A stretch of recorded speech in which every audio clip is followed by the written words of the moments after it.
Hi guys! Tara samahan niyo kami dito sa mga napakamurang meriendang nakita namin. Na hindi lang basta sulit, hindi tinipid sa sangkap, may pagmamahal pang kasama kaya everyday nasusold out sila dahil binabalik-balikan ng mga customers. Ito ang Nanay Juvis Merienda na located sa May Teresa Street, labas ng PUP, Santa Mesa, Manila. Everyday silang open from 2 p.m. at hanggang maubos yung mga paninda nila. Sobrang nakakatuwa nga dahil pamilya silang tulong-tulong dito. Kaya naman simula nung 2018 na nag-start sila dito hindi na sila huminto. Kaya naman sa araw-araw nilang pagtitinda, sobrang nagpapasalamat sila na lagi silang nasusold out. Minimake sure daw nila kasi lagi na hindi lang basta makakatipid yung mga bibili, kundi good quality din at hindi tinipid sa ingredients. Kaya naman sigurado kapag bibili ka kala nanay, napakasulit talaga para sa presyo. Bukod sa masarap na, may pagmamahal pa yung pagkakagawa. Excited na nga rin ako matry to, kaya naman ano pang inaantay natin guys? Wag na natin patagalin, i-try na natin! Another solid na meriendahan dito sa May Santa Mesa.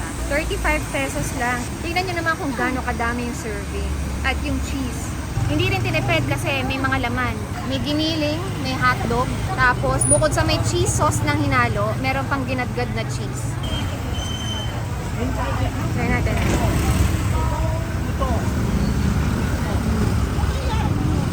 Yung lasa ng macaroni nila, manamis-namis, parang sa Jollibee. Tapos, overloaded sa cheese. 35 pesos lang guys. Sulit nito.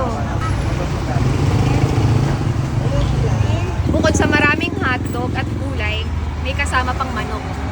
Bagong luto lang, mainit-init pa.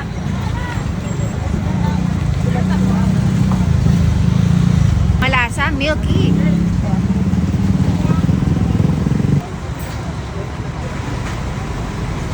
₱30 lang guys. Ang dami oh. Dami pang sabaw.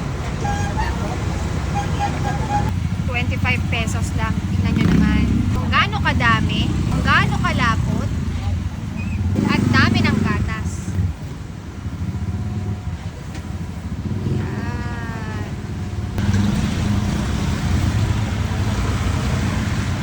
Sarap. Yung tamis niya, balanseng-balanse. Hindi kayo maumay agad. Kung ganitong order, kaya ng isang tao. Ako kaya kong ubusin to.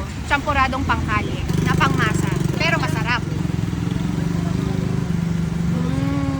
Ang maganda dito guys, makikita mong hindi talaga tinipid. Kasi tingnan mo, may puso, may liver, ang daming gulay. 35 pesos lang.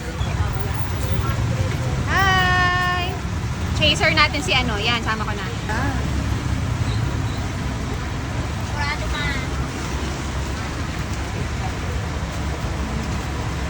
Alam niyo yung luto sa bahay, luto ng mga nanay na alam mong hindi tinipid.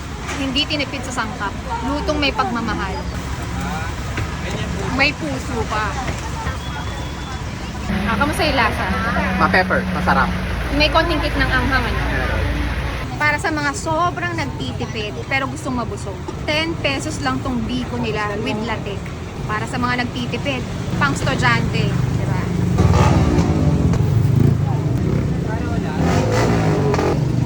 Ang bango. Ang sarap. Alam mo yung mga nabibili sa palengke na masarap?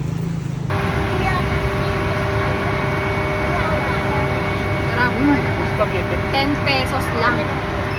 At hindi lang yan guys, meron din silang puto dito. Puto with salted egg, banana puto with cheese. 7 pesos, 12 pesos. Nasa sa inyo. Ito lang oh, napakamura nito, 7 pesos lang. Mabigat na sa tiyan. May salted egg pa.